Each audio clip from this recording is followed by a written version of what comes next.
Hello everyone. देखिएगा अपन ने last solid state के अंदर जो है वो स्ट्रक्चर ऑफ आयोनिक कंपाउंड पढ़ रहे थे और तीन स्ट्रक्चर भी हो गए थे। जेडएनएस का हो गया था, ठीक है। आज fluoride structure, anti fluoride structure और डायमंड के ऊपर अपन बात करेंगे और उसके बाद बात करेंगे डिफेक्ट के ऊपर, ठीक है। चलो अपन स्टार्ट करते हैं। सबसे पहले आज स्टार्ट करें फ्लोराइड स्ट्रक्चर CaF2। दो पहले तो मैंने आपको बोले थे उन पीछे वाले तीन स्ट्रक्चर में जो है वो रेडियस रेशियो याद करने के लिए बोला था। फ्लोराइड स्ट्रक्चर बोलते हैं इसको, CaF2 फ्लोराइड स्ट्रक्चर। उनमें तो मैंने बोला था रेडियस रेशियो याद रखना। यहां पे रेडियस रेशियो याद रखने की जरूरत नहीं, समझते जाना बस आपको पॉइंट। एक सिंपल सी बात बताइएगा, पहले number point, order of size क्या होगा। इनऑर्गेनिक में आपने पढ़ रखा होगा वैसे, Ca+2 और F- में से बड़ा कौन है, तो अपन बोलेंगे Ca+2 बड़ा है, तो इसका मतलब F- छोटा हुआ। मैंने पहले भी बोला था जनरली कैटाइन वॉइड में जाता, क्यों जनरली कैटाइन छोटा होता है, लेकिन इस बार छोटा कौन हो गया, एनाइन। इसका मतलब एनाइन वॉइड में जाएगा, ठीक है। इसका मतलब F- जो है वो वॉइड में जाना चाहिए। ये तो बात समझ में आई। Ca+2 CCP बनाएगा, CCP बनाएगा, इसका मतलब कॉर्नर पे होगा प्लस फेस सेंटर पे होगा। अच्छा, अब ये CCP बनाएगा, ये तो कंफर्म हो गया ना। CCP वाला जो बनाता है उसके तो 4 एटम फिक्स होते हैं। CCP जो बनाता है उसके 4 एटम फिक्स होते हैं, तो इसके तो 4 होंगे। इसके देखो डबल नहीं रखने हैं क्या, F2 के डबल रखने, इसका मतलब 8 रखने पड़ेंगे। तो 8 वॉइड कौन सी होती है वो बताओ, टेट्राहेड्रल वॉइड। तो ये कहां पे जाएगा, टेट्राहेड्रल वॉइड में जाएगा, टीवी में जाएगा। आ रही बात समझ में। ये तो जाएगा टेट्राहेड्रल वॉइड में और ये जाएगा CCP में। बोलो कोई दिक्कत। तो अब उस बेसिस पे अपन काउंटिंग कर लेते हैं, उस बेसिस पे अपन काउंटिंग कर लेते हैं कि अगर ऐसा है तो उस कंडीशन पे नंबर ऑफ Ca+2 ये तो हो जाएगा 4, नंबर ऑफ F- ये हो जाएगा 8। तो फॉर्मूला ऑफ द कंपाउंड जो होगा वो हो जाएगा Ca4F8 या CaF2 with Z is equal to 4। यही बात हुई। नेक्स्ट बात करते हैं कोऑर्डिनेशन नंबर की। नेक्स्ट बात करते हैं कोऑर्डिनेशन नंबर की। कोऑर्डिनेशन नंबर दो F- का coordination number of F- tetrahedral void में तो 4 होगा। कोऑर्डिनेशन नंबर ऑफ Ca+2 अब सुनना बात को। Ca+2 का कोऑर्डिनेशन नंबर क्या होगा। Ca+2 कहां पे, कॉर्नर पे, और इसके लिए कोऑर्डिनेशन नंबर क्या होना चाहिए, नियरेस्ट F- कहां पे, बॉडी डायगोनल पे। एक कॉर्नर से 8 बॉडी डायगोनल जाते हैं और 8 पे F- पड़ा है। जेडएनएस में 4 पे ही होता था, इसलिए कोऑर्डिनेशन नंबर 4 आता था कॉर्नर का। इस बार कॉर्नर वाले के लिए 8 एटम है, तो कोऑर्डिनेशन नंबर कितना आएगा, 8 आएगा। बोलो कोऑर्डिनेशन नंबर कितना आएगा, 8। तो ये लो, इसका कोऑर्डिनेशन नंबर हो गया 8। मैंने पहले भी बोला था हमेशा पहले कैटायन का कोऑर्डिनेशन नंबर लिखा जाता है, उसके बाद एनायन का। तो कोऑर्डिनेशन नंबर ऑफ CaF2 एक बार नीट में भी आ चुका है, 8⁴ आएगा। क्या आएगा, 8⁴ समझ में आ रही है बात। अब अपन बात करें आगे, अब अपन नेक्स्ट बात करें। ये तो कोऑर्डिनेशन नंबर की बात हो गई। ये किसकी बात हो गई, कोऑर्डिनेशन नंबर की बात हो गई। CaF2 का कोऑर्डिनेशन नंबर 8⁴ आ जाएगा। अब अपन को बात करनी कि इसके लिए रिलेशन क्या होगा। तो रिलेशन सिंपल सा ये हो जाएगा, रिलेशन ये हो जाएगा radius of Ca+2 plus radius of F- is equal to √3a/4, क्यों टेट्राहेड्रल वॉइड पे है। तो समझ में आ गई बात, ये आ जाएगा। नेक्स्ट बात करें Na2O की। Na2O एंटी फ्लोराइड स्ट्रक्चर, इसका उल्टा होगा इसलिए इसका नाम है एंटी फ्लोराइड स्ट्रक्चर। अब बताओ, एंटी फ्लोराइड स्ट्रक्चर बनाया ना, तो इसके अंदर देखो ऑर्डर ऑफ साइज की बात करते हैं। Na+ और O-2 में बड़ा कौन, O-2। तो इसका मतलब सिंपल सी बात है कि Na+ जाएगा वॉइड में, और वो भी चाहिए डबल। तो वॉइड कौन सी होनी चाहिए, टेट्राहेड्रल। O-2 क्या बनाना चाहिए, CCP। CCP बोले तो कॉर्नर प्लस फेस सेंटर, ये लो। अब अपन नंबर की बात कर लेते हैं कि इनका नंबर कितने होने चाहिए। तो number of Na plus ion is equal to 8, number of O minus 2 is equal to 4। Third number point, coordination number. Coordination number of cation Na plus कहां पे, टेट्राहेड्रल वॉइड में, तो 4। Coordination number of O minus 2 कहां पे, corner पे। तो corner वाले के लिए nearest Na plus 8 body diagonal पे 8 क्या हो गए Na प्लस, तो इसका कोऑर्डिनेशन नंबर कितना आएगा 8। तो कोऑर्डिनेशन नंबर ऑफ Na2O कितना हो जाएगा 4:8, ये हो जाएगा। समझ में आ रही बात। अगला पॉइंट देख लो, वही relation R of the Na plus plus R of the O minus 2 is equal to √3a/4। आ गई बात समझ में। ये इनके लिए बेसिकली हो जाएंगे। ये 5 स्ट्रक्चर हो गए। नेक्स्ट स्ट्रक्चर की बात करते हैं अब अपन। नेक्स्ट स्ट्रक्चर की बात करते हैं अपन, डायमंड।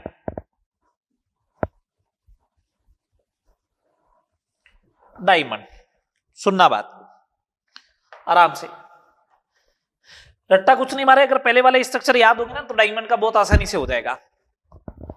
अगर मैं बोलूं स्ट्रक्चर ऑफ डायमंड जो है, डायमंड की संरचना जिंक ब्लेंड के समान ही होती है। जिंक ब्लेंड ZnS के समान होती है। किसके सिमिलर होगी, जिंक ब्लेंड के ही सिमिलर होगी।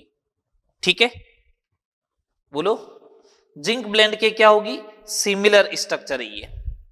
सेकेंड नंबर पॉइंट, ये जो ZnS है या डायमंड है, डायमंड की संरचना में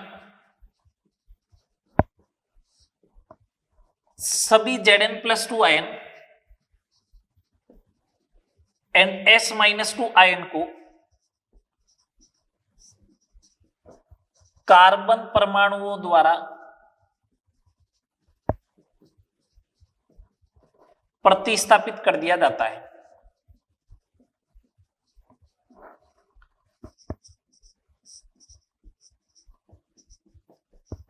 इसका मतलब जो Zn+2 जहां पे था वहां पे कार्बन लिख दो, जहां पे S-2 था वहां पे भी क्या लिख दो, कार्बन लिख दो। इसका मतलब कार्बन की पोजीशन क्या कहां पे होगी, तो कार्बन Zn+2 कहां पे होता है बताइए, अल्टरनेट टेट्राहेड्रल वॉइड में। तो कार्बन है एक तो alternate tetrahedral void plus CCP मतलब कॉर्नर प्लस फेस सेंटर, सब जगह कार्बन ही है। सब जगह क्या है, कार्बन ही है। आ रही बात समझ में, सब जगह कौन है, कार्बन ही रहेगा। चलो आगे बात करते हैं। आगे बात करते हैं fourth number point, number of carbon atom. Number of carbon atom in unit cell, ये क्वेश्चन आया था नीट के अंदर। तो एक बात बताओ, 4 Zn होते हैं और 4 ही S-2 होते हैं, उन सब की जगह कार्बन आ गया तो 8 हो जाएगा। फिफ्थ नंबर पॉइंट, इसकी पैकिंग एफिशिएंसी। अगर इसकी पैकिंग एफिशिएंसी अगर कैलकुलेट करूं तो देखना, पैकिंग एफिशिएंसी की अगर अपन बात करें तो देखो कैसे कैलकुलेट की जाएगी, आराम से समझते जाना। अगर इसकी पैकिंग एफिशिएंसी की बात करोगे नीटा परसेंटेज तो 8 हो गए इंटू 4/3 पाई R का क्यूब होगा अपॉन A क्यूब होगा इंटू 100 होगा। अब समझना बात को, कार्बन एटम कॉर्नर पे है तो ये radius of carbon plus tetrahedral void पे तो radius of carbon is equal to √3a/4 आएगा। तो 2R is equal to √3a/4 आ गया। तो A बराबर हो गया 8R अपॉन √3। ये वैल्यू यहां पे A क्यूब पुट कर दे आप, तो 8 इंटू 4/3 पाई R का क्यूब और इसका क्यूब करोगे तो 8 इंटू 8 इंटू 8 ऊपर चला जाएगा 3√3 R क्यूब इंटू 100। ये R क्यूब से R क्यूब कैंसिल, एक 8 से एक 8 कैंसिल, ठीक है, और ये 3 से 3 कैंसिल, ये वाला 3, ठीक है। तो क्या बच जाएगा, ये हो जाएगा 2। 100 पाई इंटू √3 अपॉन 16, इसे सोल्व कर ले आप 34% आ जाएगा। कितना परसेंटेज आ जाएगा, 34% आ जाएगा। समझ में आ रही है बात, ये 34% आ जाएगा। ये पैकिंग एफिशिएंसी आ जाएगी।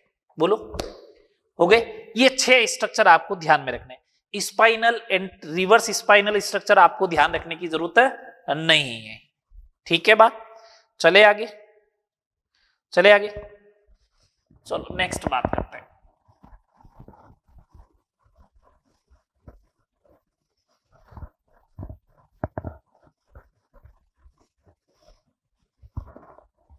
अब अपन बात करते हैं कि कोऑर्डिनेशन नंबर पे टेम्परेचर एंड प्रेशर का क्या इफेक्ट हो सकता है।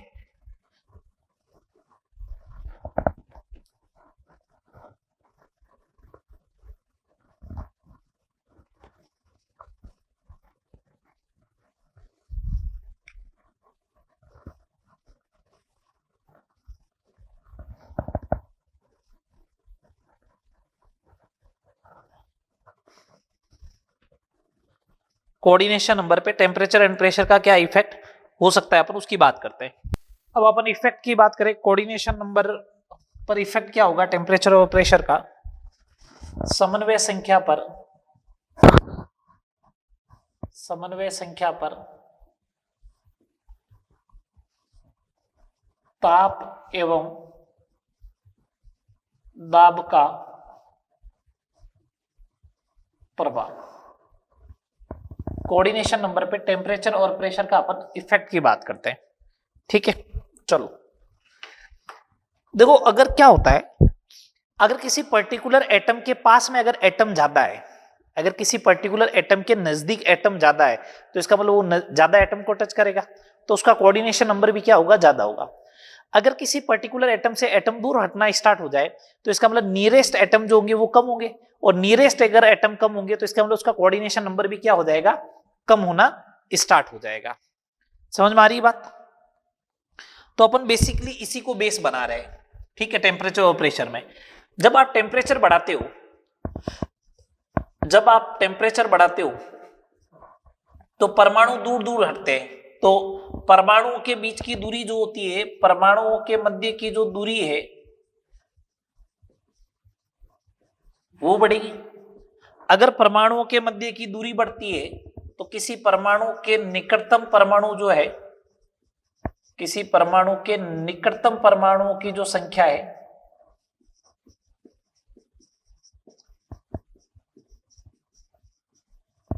किसी परमाणु के निकटतम परमाणुओं की संख्या वो घटेगी। अगर वो कम होगी तो कोऑर्डिनेशन नंबर भी क्या होगा, कम होगा। ओवरऑल बात तो यही। तो मैं ऐसा बोल दूं कि टेम्परेचर बढ़ाओगे तो कोऑर्डिनेशन नंबर डिक्रीज होगा, टेम्परेचर बढ़ाने पर कोऑर्डिनेशन नंबर डिक्रीज होता है। ठीक है, चलो प्रेशर की बात करते हैं। अगर आपने प्रेशर बढ़ाया तो परमाणुओं के मध्य, परमाणु पास में आ जाएंगे, परमाणुओं के मध्य की जो दूरी है वो क्या होगी, कम होगी। तो किसी परमाणु के निकटतम, किसी परमाणु के निकटतम परमाणुओं की संख्या वो बढ़ेगी। बोलो, निकटतम परमाणुओं की संख्या बढ़ेगी, इसका मतलब कोऑर्डिनेशन नंबर भी बढ़ेगा। सही। तो इसका मतलब प्रेशर बढ़ाने पर कोऑर्डिनेशन नंबर इंक्रीज होता है, प्रेशर इंक्रीज करने पर कोऑर्डिनेशन नंबर भी इंक्रीज होता है। समझ में आ गई बात। ये आपको बेसिकली ध्यान रखना है। तो अगर मैं एक सिंपल सा एग्जांपल लूं, एक सिंपल सी बात करूं, तो एक NaCl टाइप का स्ट्रक्चर था। NaCl टाइप बोल रहा हूं, NaCl का नहीं है, NaCl type structure means coordination number 6⁶ का है। एग्जांपल है, आपने अगर टेम्परेचर बढ़ाया, अगर आपने टेम्परेचर बढ़ाया, NaCl टाइप का स्ट्रक्चर है, अगर आपने टेम्परेचर बढ़ा दिया, अगर इसका टेम्परेचर बढ़ाते हो तो टेम्परेचर बढ़ाने पर कोऑर्डिनेशन नंबर कम होती है, तो 6⁶ से 4⁴ पे आ जाएगा, 6⁶ से 4⁴ पे आ जाएगा। और ये किसका स्ट्रक्चर होता है, ZnS टाइप स्ट्रक्चर होता है। ये किसका स्ट्रक्चर होता है, ZnS टाइप स्ट्रक्चर होता है। सिमिलर वे में अगर आपने NaCl टाइप स्ट्रक्चर है, टाइप है ये ध्यान रखें, NaCl का नहीं है, अगर आपने प्रेशर बढ़ा दिया तो कोऑर्डिनेशन नंबर बढ़ेगा, तो 6 से बढ़ के 8 होना चाहिए। 8 किसका होता है? सीजियम क्लोराइड का। तो सीजियम क्लोराइड टाइप का स्ट्रक्चर बन जाएगा। कौन से टाइप का? सीजियम क्लोराइड टाइप का स्ट्रक्चर बन जाएगा। समझ में आ रही है बात? बोलो, ये बात समझ में आ गई सारी? ये अपने था कोऑर्डिनेशन नंबर से रिलेटेड कि टेम्परेचर और प्रेशर का क्या इफेक्ट होना चाहिए। अब अपन बात करते हैं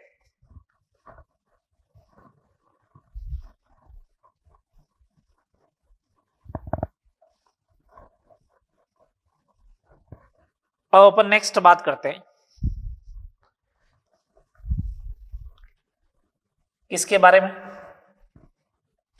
डिफेक्ट, दोष, त्रुटि, दोष। ये किसे बोलते हैं डिफेक्ट या दोष?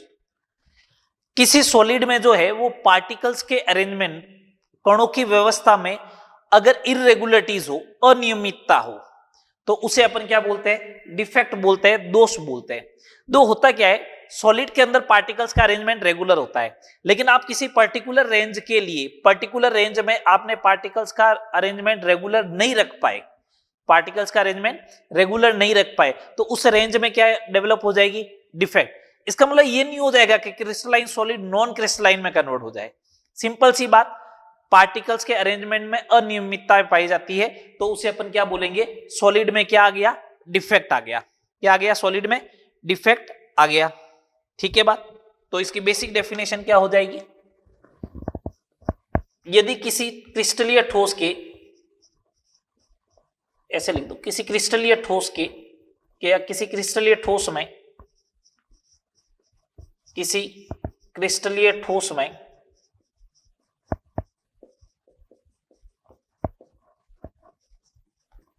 कणों की व्यवस्था में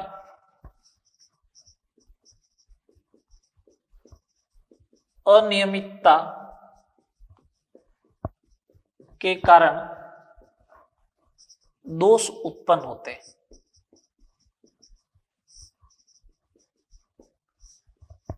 दोष उत्पन्न होते हैं। डिफेक्ट डेवलप होने का एक ही रीजन है, डिफेक्ट डेवलप होने का एक ही रीजन है कि किसी क्रिस्टलीय ठोस में कणों की व्यवस्था में अनियमितता के कारण क्या डेवलप होते हैं? दोष उत्पन्न होते हैं। पहला पॉइंट। सेकंड नंबर पॉइंट, दोष के कारण क्या रहेंगे? डिफेक्ट के कारण क्या रहेंगे? Reason of defect, reason of defect, defect के कारण क्या है? ठीक है, तो सुने बात को। पहला, एक तो ये हो सकता है कि ठोस बनाने की विधि क्या है, ठोस बनाने की विधि क्या है। पहला रीजन तो रहेगा ठोस आप किस मेथड से बना रहे हो, स्लो कूलिंग प्रोसेस से बना रहे हो या फास्ट। आपको मालूम है ना, स्लो कूलिंग प्रोसेस से बनता है क्रिस्टलाइन सॉलिड। तो अगर उसका आपने धीमा शीतलन नहीं किया, किसी पर्टिकुलर रेंज में आपने शीतलन की दर जो है वो चेंज कर दी, तो वहां पे क्या आएगा? डिफेक्ट आएगा। पहला रीजन तो ठीक है। सेकंड नंबर, अशुद्धि मिलाने पर, अशुद्धि मिलाने पर। और थर्ड नंबर अगर मैं बात करूं, अशुद्धि के बाद अगर मैं थर्ड नंबर बात करूं तो तापमान बढ़ाने पर। ये तापमान वाला कैसे हुआ वो समझे। तापमान वाला कैसे हुआ? 0 केल्विन टेम्परेचर पर किसी भी पार्टिकल का कोई भी मूवमेंट नहीं होता है, कोई भी मूवमेंट नहीं होता, तो उस कंडीशन में पार्टिकल अपनी फिक्स पोजीशन पे होते हैं। अगर पार्टिकल अपनी फिक्स पोजीशन पे होते हैं तो उसे बोलते हैं परफेक्ट क्रिस्टल बोलते हैं। उसे क्या बोलते हैं? परफेक्ट क्रिस्टल बोलते हैं। और इसकी एंट्रोपी 0 होती है। क्यों एंट्रोपी 0 हुई? क्योंकि पार्टिकल का डिसऑर्डर, या फिर अपन ऐसा बोले कि पार्टिकल्स के अंदर इरेगुलरिटीज है ही नहीं, डिसऑर्डर है ही नहीं, ठीक है ना, रेंडमनेस है ही नहीं, तो उसके एंट्रोपी क्या होगी? उसकी एंट्रोपी होगी 0। लेकिन जैसे जैसे टेम्परेचर बढ़ाओगे कणों की गतिज ऊर्जा बढ़ेगी, कणों की गतिज ऊर्जा बढ़ेगी, तो उस कंडीशन में क्या होगा? पार्टिकल मूवमेंट करना स्टार्ट होगा, तो अपनी जगह से हटना स्टार्ट होगा।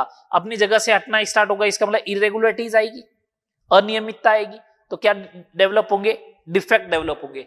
हमेशा ध्यान रखना, जब भी टेम्परेचर बढ़ाओगे, जब भी टेम्परेचर बढ़ाओगे तो डिफेक्ट बढ़ने ही है, टेम्परेचर बढ़ाने पर हमेशा डिफेक्ट क्या होता है? इंक्रीज होता है। टेम्परेचर बढ़ाने पर हमेशा डिफेक्ट क्या होते हैं? इंक्रीज होते हैं। इस बात का ध्यान रहे। ठीक है, चले आगे। 2 पॉइंट ध्यान रखने हैं हमेशा कि डिफेक्ट की वजह से एंट्रोपी हमेशा बढ़ेगी। एक तो पहले नंबर पॉइंट, एंट्रोपी क्या होगी? हमेशा बढ़ेगी। और क्यों? रैंडमनेस आ रही ना, डिसऑर्डर आ रहा है, इरेगुलरिटीज आ रही है। और सेकंड नंबर, किसी भी प्रकार के दोष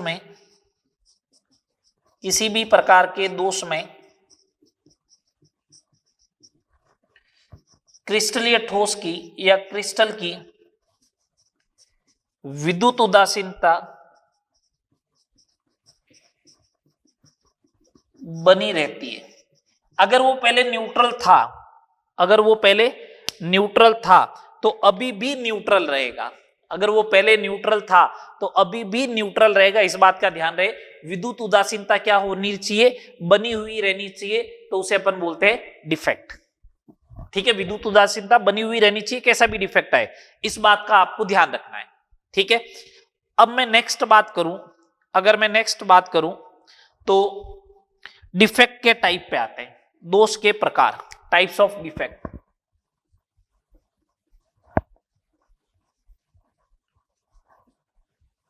टाइप्स ऑफ डिफेक्ट, 2 टाइप की डिफेक्ट होती है बेसिकली। एक होती है स्टोक्योमेट्रिक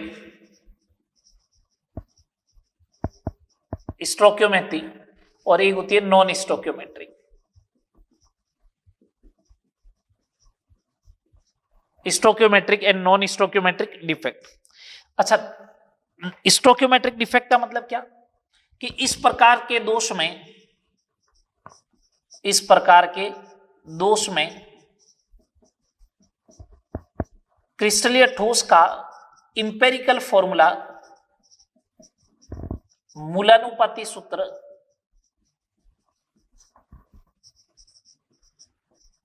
परिवर्तित नहीं होता है।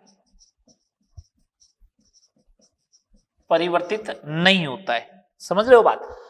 अगर जैसे मैं एक एग्जांपल लिखूं कि Na4Cl4 था, तो इसका इंपेरिकल फॉर्मूला जो होगा वो क्या होगा? NaCl होगा with Z is equal to क्या होना चाहिए? 4। डिफेक्ट के कारण फॉर्मूला हो गया Na3Cl3, तो इसका इंपेरिकल फॉर्मूला अभी भी कितना रहेगा? NaCl ही रहेगा और Z कितना हो जाएगा? बस 3 हो जाएगा। ये बेसिक चेंज आएगा, Z चेंज होगा बट ये चेंज नहीं होना चाहिए। ठीक है, इंपेरिकल फॉर्मूला। सेकंड नंबर, ये स्टोक्योमेट्रिक डिफेक्ट जो होती है, इसके अंदर कौन कौन सी डिफेक्ट आएगी? तो इसके अंदर बेसिकली 2 डिफेक्ट आएगी, एक तो शॉर्ट की और एक फ्रैंकल डिफेक्ट। ये 2 डिफेक्ट आएगी, शॉर्ट की दोष और फ्रैंकल दोष, शॉर्ट की एंड फ्रैंकल डिफेक्ट। ठीक है, चले आगे। नॉन स्टोक्योमेट्रिक डिफेक्ट देखें। नॉन स्टोक्योमेट्रिक डिफेक्ट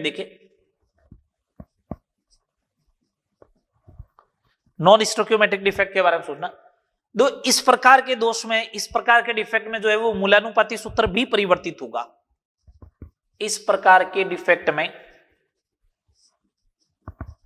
दोष में क्रिस्टलीय ठोस का मूलानुपाती सूत्र परिवर्तित होता है। जैसे एग्जाम्पल लिया, एग्जाम्पल FeO फॉर्मूला था, डिफेक्ट के कारण इंपेरिकल फॉर्मूला हो गया Fe.94O। ये लो, चेंज हो गया ना इंपेरिकल फॉर्मूला। अच्छा, कौन कौन सी डिफेक्ट होगी नॉन स्टोक्योमेट्री में? 2 डिफेक्ट है बेसिकली। कौन कौन सी? पहली, मेटल एक्सेस डिफेक्ट, धातु आधिक्य दोष, और एक है मेटल डेफिशिएंसी डिफेक्ट, धातु न्यूनता दोष। धातु आधिक्य दोष एवं धातु न्यूनता दोष, धातु आदि के दो टाइप से हो सकता है। दो मेटल को ज्यादा रखना है तो दो टाइप से ज्यादा रख सकते हो। कैसे? एक तो ये हो सकता है कि एनाइन हटा दो तो ड्यू टू एनाइन वैकेंसी, और एक ये हो सकता है कि कैटाइन एक्सिस में हो due to cation excess, due to cation excess. दो तरीके से हो सकता है, या तो कैटाइन एक्सिस हो सकता है, या तो कैटाइन एक्सिस हो सकता है, या फिर एनाइन जो है उसकी क्या हो जाए, वैकेंसी हो जाए। बात आ रही समझ में? चलो अब एक सिंपल सा क्वेश्चन लेता हूं मैं, एक सिंपल सा क्वेश्चन की बात करता हूं। ये Fe.94O है, इसमें Fe जो है वो +2 के फॉर्मेट में भी है और +3 के फॉर्मेट में भी है। तो मैं से पूछा है परसेंटेज ऑफ Fe+2 कितना होगा इसके अंदर। अब आपको तो मालूम कैसे चला गया +2 भी है और +3 भी है। पहले तो ये बात करते हैं अपन कि मालूम कैसे चला +2 भी है और +3 भी है इसके अंदर। मैंने कहा देखो FeO था पहले, तो इसका ऑक्सीडेशन नंबर +2 था। Fe.94O के अंदर इसको अपन ऐसे भी लिख सकते हैं Fe94O100। तो इस कंडीशन में इसका ऑक्सीडेशन नंबर जो आएगा Fe का वो आएगा 200/94, मीन्स 100/47। ऑक्सीडेशन नंबर जो होगा वो ग्रेटर देन 2 हो गया, बट लेस देन जो होगा वो 3 होगा। इसका मतलब कंफर्म है Fe+3 वाला इसके अंदर इंट्रोड्यूस करवाया, तभी ऑक्सीडेशन नंबर 2 से बढ़ के 3 की तरफ जाने लगा। 3 की तरफ क्या होने लगा, जाने लगा, तभी ऐसा हुआ है, अदरवाइज नहीं होता। समझ में आ रही है बात? तो अब सुने बात को, ऑक्सीडेशन नंबर 2 से ज्यादा है 3 से कम है, इसका मतलब +3 वाला इंट्रोड्यूस करवाया तो मैंने लिख दिया। अब मैं इसको ऐसे लिख दूं कि ये 94 है और O100 है, तो Fe+2 मैंने मान लिया x है, तो Fe+3 जो होगा वो 94 - x हो जाएगा। बस कुछ नहीं करना है, चार्ज बैलेंस कर दो। क्या बैलेंस कर दे? Charge balance. कैसे करें चार्ज बैलेंस? पॉजिटिव चार्ज कितना हुआ x × +2 plus 94 - x × +3 is equal to negative charge कितना है 200, तो यहां से 2x प्लस कितना हो जाएगा 282 - 3x इज इक्वल टू 200, तो x बराबर 82। तो इसका मतलब Fe+2 के एटम आ गए 82 और स्टार्टिंग में Fe के थे 94 × 100, 82% मत लिख देना, और Fe+3 का परसेंटेज आएगा 12 एटम उसके हो गए 94 × 100। बस ये आपका काम हो गया। ठीक है, चले आगे। चलो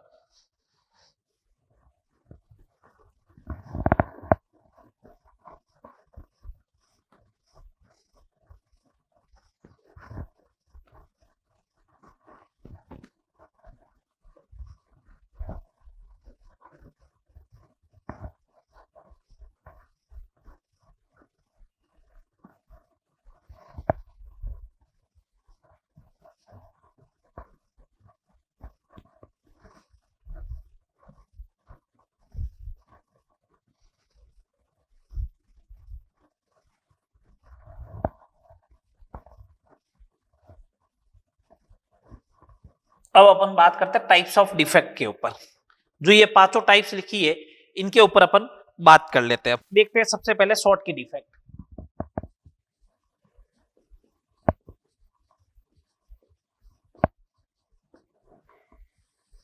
दो डिफेक्ट समझना आराम से। पहले आइडियल क्रिस्टल बनाओ, है ना। मैं एक आइडियल क्रिस्टल बनाता हूं।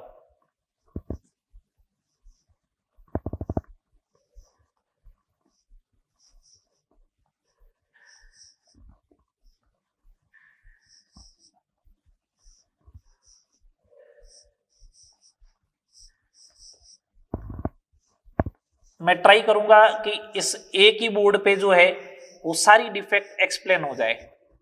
ठीक है, तो मैं इसको इधर ही लिख देता हूं एक और।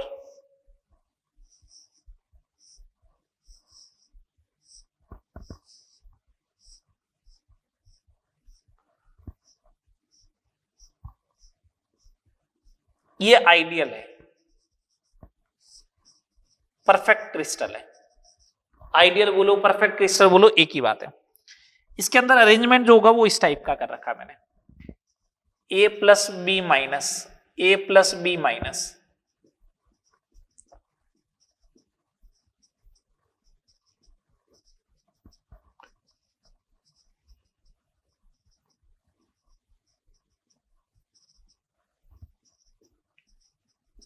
ठीक है,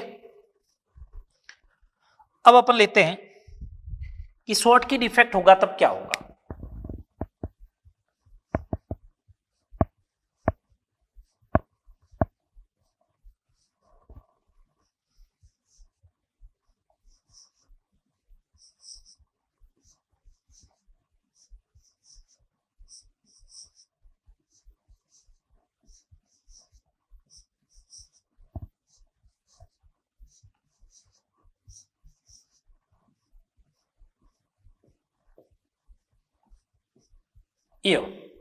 ये है शॉर्ट की डिफेक्ट, क्या होगा देखते हैं। इसके अंदर अगर अरेंजमेंट करूं तो इस टाइप का अरेंजमेंट है।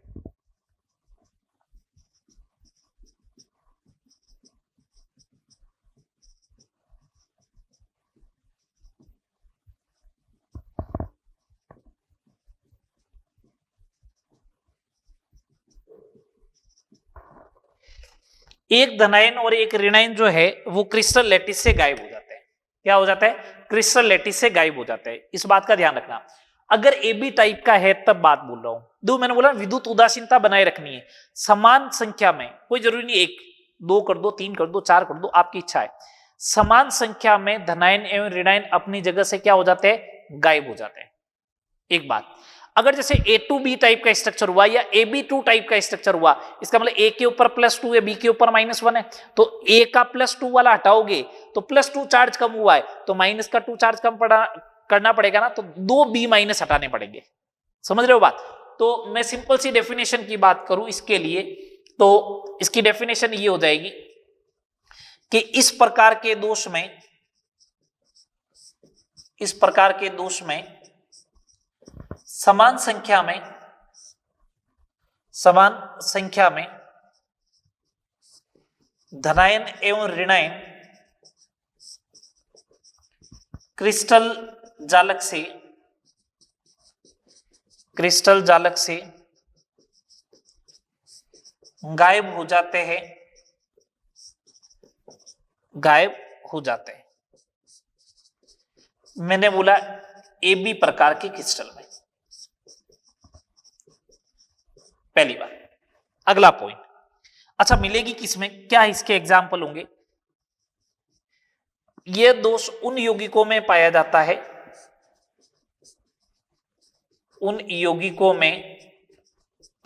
है, जिनकी कोऑर्डिनेशन नंबर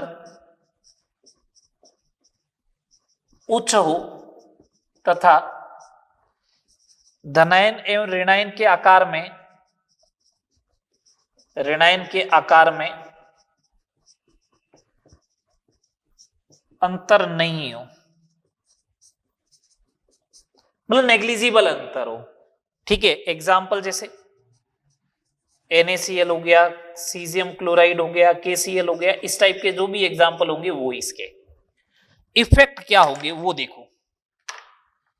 इफेक्ट क्या होंगे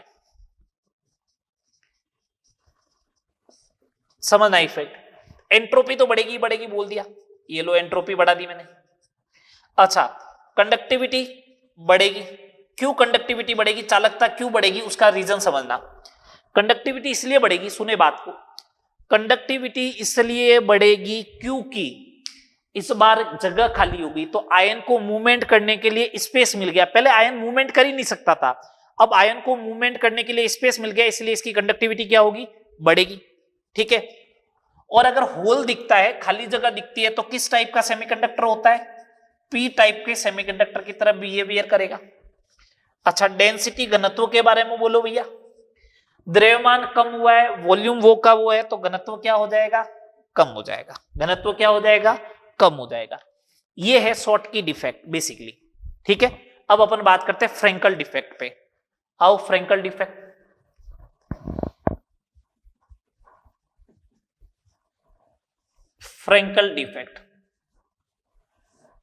चलो डायग्राम बनाओ, काम हो जाएगा आपका। फ्रेंकल डिफेक्ट में क्या होता है?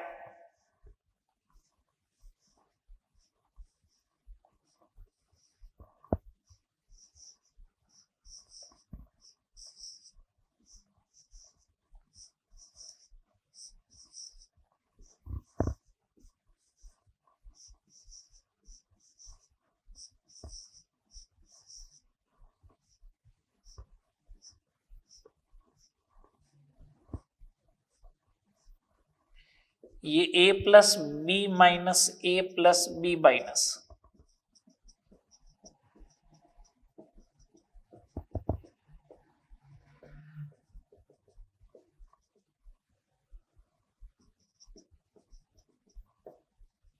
ये एक a प्लस हटाया मैंने, है ना, हटाया नहीं है, वो क्या हुआ, इस जगह से हटके यहां पे आ गया, इसका मतलब मिसप्लेस हो गया, अपनी जगह से क्या हो गया, मिसप्लेस हो जाता है, इसको बोलते हैं वॉइड।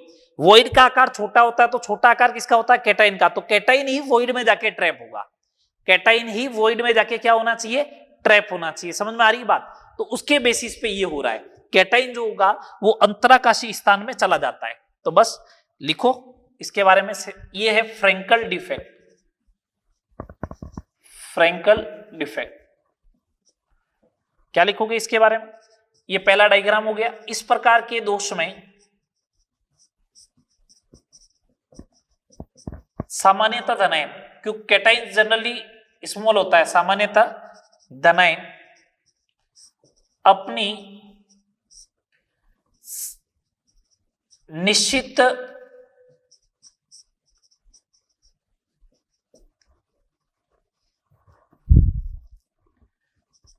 जालक स्थिति को छोड़कर, निश्चित जालक स्थिति को छोड़कर अंतराकाशी स्थान में चला जाता है, इंटरस्टिशियल वॉइड बोलते हैं, चला जाता है।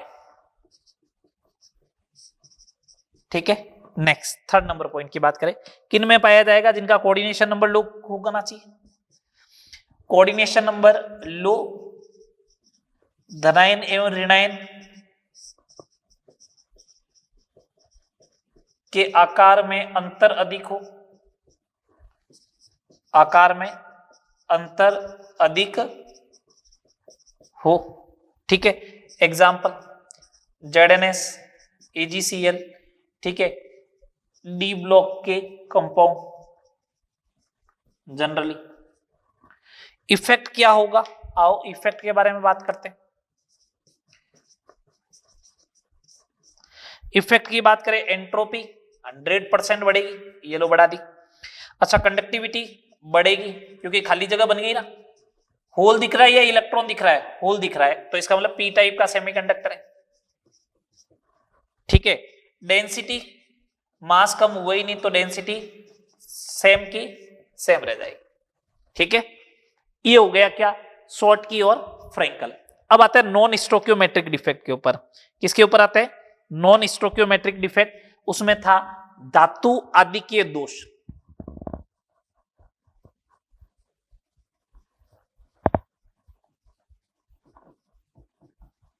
ऋणायन रिक्तिका के कारण, ड्यू टू एनायनिक वैकेंसी, ऋणायन रिक्ति के कारण।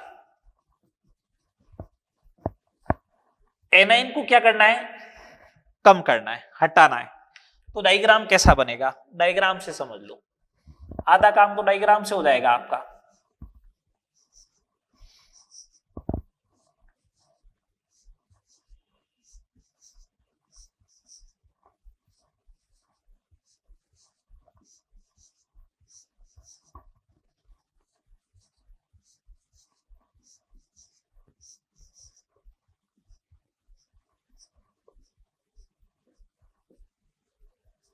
ये लो,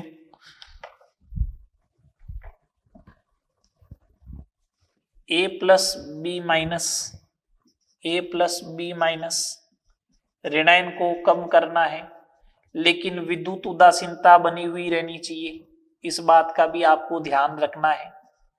ये ऋणायन कम कर दिया मैंने, ऋणायन कम किया तो पॉजिटिव चार्ज ज्यादा हो गया, पॉजिटिव चार्ज ज्यादा हो गया तो यहाँ पे कौन आके बैठेगा, इलेक्ट्रॉन। इसको अपन बोलते हैं एफ सेंटर। क्या बोलते हैं, एफ सेंटर। इसी को अपन क्या बोलते हैं, एफ सेंटर। अच्छा, एफ एक जर्मन वर्ड है जिसका मतलब होता है फार्म, फार्म का मतलब होता है कलर। इस एफ सेंटर की वजह से क्रिस्टल का कलर होता है। ठीक है, ये एफ सेंटर जो है वो रेस्पॉन्सिबल है किसके लिए, कलर के लिए। तो सेकंड नंबर पॉइंट यही आएगा, एफ सेंटर क्रिस्टल के कलर के लिए उत्तरदायी होता है। जितने ज्यादा एफ सेंटर होंगे, नंबर ऑफ एफ सेंटर अगर ज्यादा होगा, उतनी इंटेंसिटी ऑफ कलर जो होगी वो क्या होगी, ज्यादा होगी। कलर की तीव्रता जो होगी वो क्या होगी, ज्यादा होगी। नेक्स्ट पॉइंट, ये किस टाइप का दिख रहा है, पहले ये तो देख तो लो कि किस टाइप का दिख रहा है।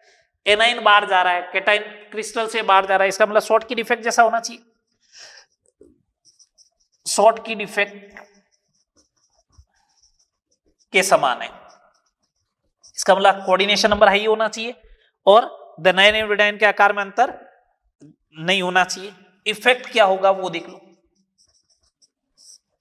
एंट्रोपी बढ़ेगी,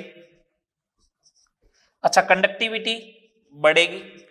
कंडक्टिविटी बढ़ेगी तो सही, लेकिन इस बार इलेक्ट्रॉन दिख रहा है, तो आपको मालूम है ना इलेक्ट्रॉन दिखता है तो एन टाइप सेमीकंडक्टर है। अच्छा डेंसिटी कम हो जाएगी क्योंकि मास कम हुआ है, ठीक है। एग्जाम्पल मैंने बोला ना NaCl हो जाएगा जैसे, तो एग्जाम्पल देखो, NaCl को सोडियम के आधिक्य में गर्म करना, NaCl को सोडियम के आधिक्य में गर्म करना, इससे येलो कलर आता है। कौन सा कलर आता है, येलो कलर आता है। अच्छा KCl को अगर पोटेशियम के आधिक्य में गर्म करोगे तो वॉयलेट कलर आएगा, और लिथियम क्लोराइड को अगर लिथियम की प्रेजेंस में करोगे तो पिंक कलर आएगा। कौन सा कलर आएगा, पिंक कलर आएगा। होता कैसे, जैसे आपने क्या किया, सुनना बात को, मैं इधर एक्सप्लेन कर रहा हूं। ये NaCl का क्रिस्टल लिया और इसको सोडियम के एक्सेस में गर्म किया, तो सोडियम गर्म करने पर Na++ इलेक्ट्रॉन में चला जाएगा, तो ये Na+ जो होगा वो Cl- को ट्रैप करके बाहर बुला लेगा।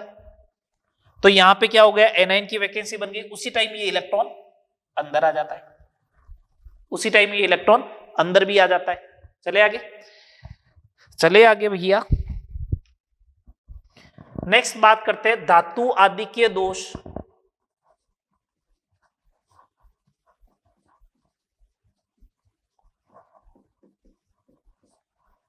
धनायन आधिक्य के कारण,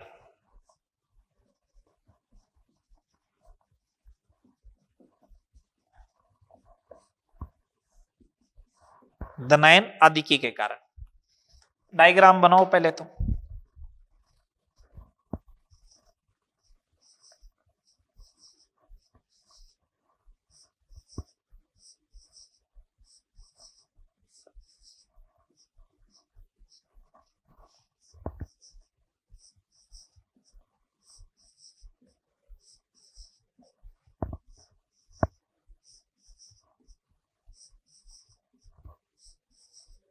ये लो, लिखो,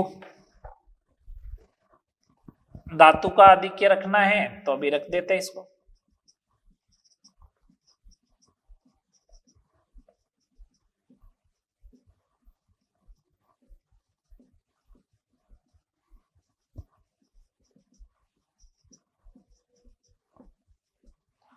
ये लो धातु आधिक्य हो गया।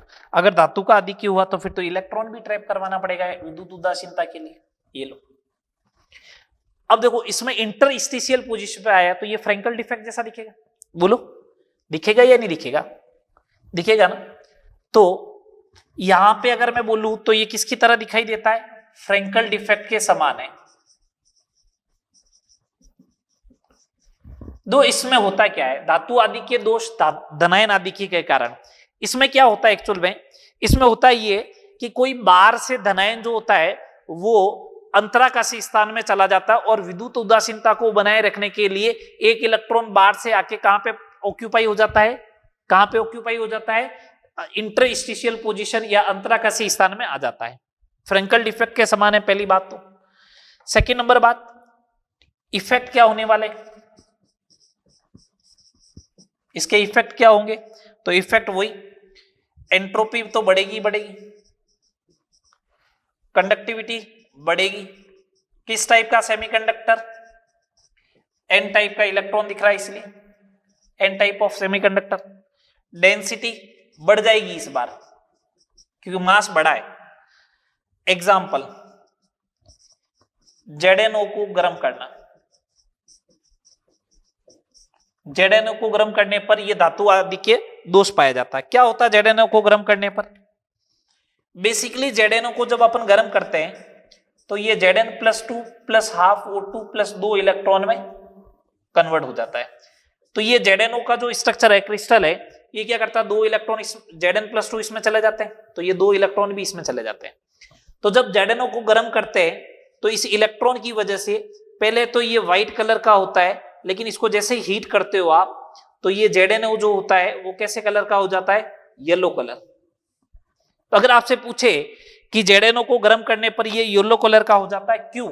तो अपना आंसर होगा क्योंकि इसमें धनायन आदिकीय दोष पाया जाता है। कौन सा धनायन आदिकीय दोष? Due to excess of cation, धनायन आदिकीय के कारण। समझ में आ गई बात? चलो आगे। चलो एक लास्ट लिख देते हैं अपन, लास्ट लिख देते हैं, धातु न्यूनता दोष। धातु न्यूनता दोष, metal deficiency defect, metal deficiency defect. इसमें धातु कम हो जाएगा। अगर एक धातु कम हो गया, यहां से देखिए